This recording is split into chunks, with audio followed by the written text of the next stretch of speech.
Hi everyone, welcome to our channel MK Arts Paradise.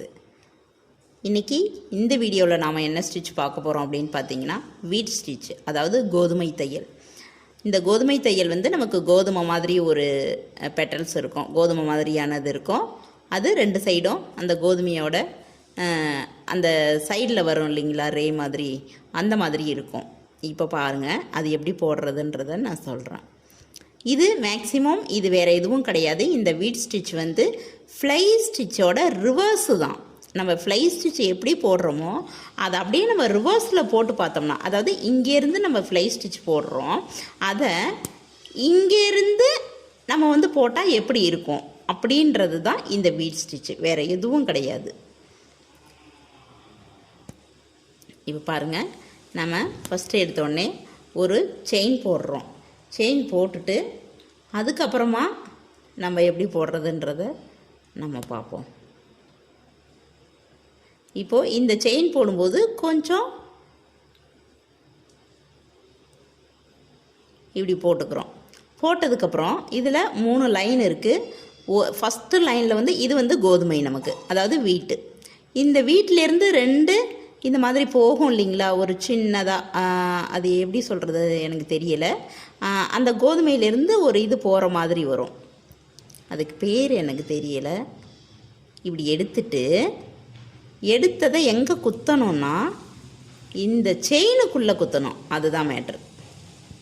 இங்கேருந்து வரோம், எடுக்கிறோம், செயினுக்குள்ளே லாக் போடுறோம், திரும்ப இதுதான் ஒரு வீட்டு நம்ம போட்டிருக்கிறோம். அந்த காம்புலேருந்து ஒன்று வரும் இல்லைங்களா, அது என்ன சொல்லுவாங்க தமிழில் வந்து புள்ளி வட்டமாக புறப்புள்ளி வட்டம் ஏதோ தமிழில் சொல்லுவாங்க, இங்கிலீஷில் அது எனக்கு என்னன்னு தெரியல. அதுதான் அது. இப்போது நம்ம வந்து ஒரு செயின் போடுறோம். செயின் போட்டுட்டு இந்த சைட்லேருந்து ஒரு செயின் எடுக்கிறோம். எடுத்துட்டு இந்த கோதுமையோட அந்த சென்டரில் குத்துறோம், அந்த செயினோட சென்டரில். இங்கேருந்து வரோம், இப்படி லாக் பண்ணிவிட்டு சென்டரில் குத்துறோம். அதுக்கு மேலே இங்கே பாருங்கள், இப்படி இழுத்து விட்டுட்டு அதுக்கப்புறமேட்டு இந்த மாதிரி பண்ணுங்கள். அந்த செயின் வந்து முறுக்கி இருந்ததுன்னா நமக்கு வந்து அந்த சென்டரில் வந்து போடுறதுக்கு கரெக்டாக உட்காராது. இந்த மாதிரி இப்போ பார்த்திங்கன்னா செயின் வந்து ஓப்பன் செயின் மாதிரி இருக்கும். இந்த லாக் போட்டதுக்கப்புறம் இந்த ஓப்பன் செயின் மாதிரி தான் நம்ம ஸ்டிச்சு போட்டு முடித்த உடனே இருக்கணும். அப்போ தான் அது வந்துட்டு கரெக்டான ஒரு நம்ம செயின் அந்த வீட்டு வந்து போட்டிருக்கிறோன்னு அர்த்தம். இது ஏன் இந்த ஃபுல் லைனுமே நான் உங்களுக்கு காமிக்கிறேன் அப்படின்னா, இது கொஞ்சம் போடுறதுக்கு ஈஸியானது தான், உங்களுக்கு ஸ்டிச்சிங் ஈஸியானது தான், ஏற்கனவே பழகினது தான். பட் இருந்தாலும் இந்த லாக் வந்து சென்டரில் போடும்போது இங்கே பாருங்கள், இந்த சைடில் கொஞ்சம் லைட்டாக இப்படி லைட்டாக இப்படி தள்ளிட்டு இப்படி போட்டுட்டிங்கன்னா கொஞ்சம் அகன்றும். அப்போது உங்களுக்கு அடுத்த தடவை வந்துட்டு இப்படி வந்துட்டு இங்கே லாக் போடும்போது உங்களுக்கு ஈஸியாக தெரியும். அதனால தான் மறுபடியும் நான் வந்து இதை ஃபுல்லாகவே நான் உங்களுக்கு போட்டு காட்டுறேன். போட்டுட்டு நான் உங்களுக்கு வீடியோவை முடிக்காமல் ஃபுல் ஸ்டிச்சுமே நான் வந்து உங்களுக்கு போட்டு காமிக்கிறேன், எந்த ஒரு டவுட்டும் வரக்கூடாதுன்றதுக்காக.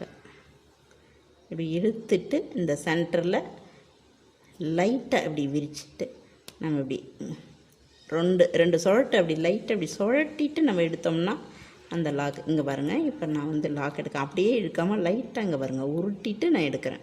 எடுத்துட்டு வெளியில் சின்னதாக ஒரு லாக் போட்டுட்டு, லாக் போட்டதுக்கப்புறம் நம்ம என்ன பண்ணுறோம், அந்த இடத்துல நம்ம பிசுறு வந்திருந்தாலும் இந்த மாதிரி விரலால் லைட்டாக இப்படி வெளியில் எடுத்தோம்னா அந்த 2 நூல் மட்டும் நமக்கு தனியாக வந்து நிற்கும்.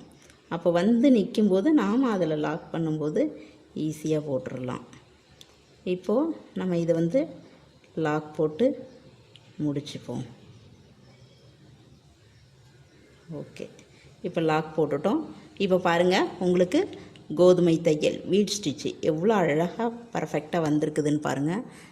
இந்த நடு சென்டர்லாம் பார்த்திங்கன்னா இது கோதுமை, இந்த இந்த இந்த வீட்டோட ஃபெதர் மாதிரி, அதாவது இறகு மாதிரியே இருக்கும். இந்த சைடில் வர்றதெல்லாம் பார்த்திங்கன்னா இப்போ நீட்டாக இருக்கும். இதுதான், இதை வந்து உங்களுக்கு எங்கெல்லாம் யூஸ் பண்ணணுன்னு தோணுதோ, இப்போ ஒரு கதிர் மாதிரி போடுறோம், அதாவது எப்படின்னா இங்கே பாருங்கள், இப்படி ஒரு இதை நீங்கள் எந்த மாதிரி ட்ரை பண்ணுறீங்க அப்படின்னா, உங்களுக்கு ஒரே ஒரு ஷேப்புன்னு கிடையாது, நான் உங்களுக்கு ஒரு இது மட்டும் கொடுக்குறேன். தனியாக டிசைனுன்னு போடணுன்னாலும் போடுங்க. இல்லை அப்படின்னா இங்கே பாருங்கள், இப்படி ஒரு லைன் எடுக்கிறீங்க, இந்த கொடி மாதிரி போகுது பாருங்கள். இந்த சைடில் சென்டர் லைன் மட்டும் வரைஞ்சிக்கிங்க, 3 கோடு வரைய வேண்டாம்.